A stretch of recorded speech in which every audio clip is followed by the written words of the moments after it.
Sveiki, šiandien noriu pakalbėti iš energetinės pusės šiek tiek apie ligas ir problemas, kodėl jos kyla ir nebūtinai kodėl jos kyla, galbūt ne visas priežastis, bet energetinės priežastis.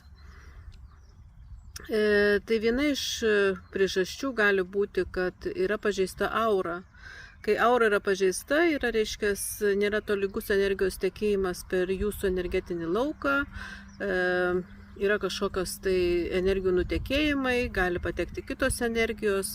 Todėl yra labai svarbu susireguliuoti, išsivalyti ir užgydyti pažeistą aurą.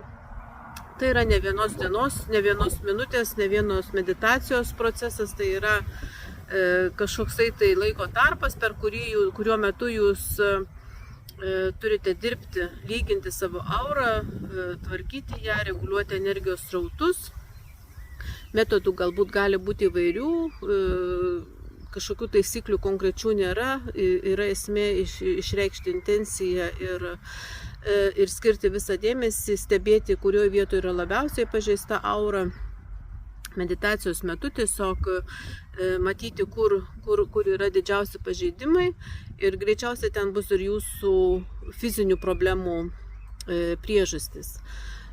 Gali būti, kad matysite daug pažeidimų, matysite vieną kažkokį didelį pažeidimą, galbūt daug nedidelių, įvairiausi variantai gali būti ir tiesiog išreikšti intenciją ir leisti energiją į tas vietas, kur jūs matote tos pažeidimus. Darant tą visą auros gydymą, savo energetinio lauko gydymą, gali būti, kad matysite įvairias spalvas, kurios pildys jūsų aurą.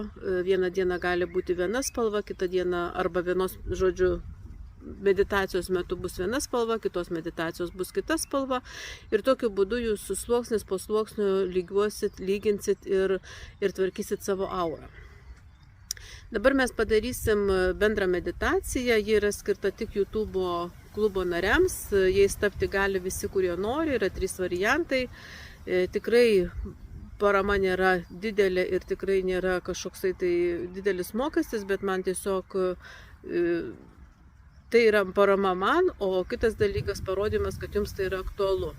Tai va, kurie esate klubo nariai, jūs gaunate prieigą prie šitos meditacijos visam laikui, o kas norite tapti, lengvai rasite nuorodą į YouTube kanale, pasirinksit, kuri narystė jums labiausiai aktuali, tai yra, kurią jūs norite pasirinkti ir gaunate irgi prieigą prie šitos meditacijos.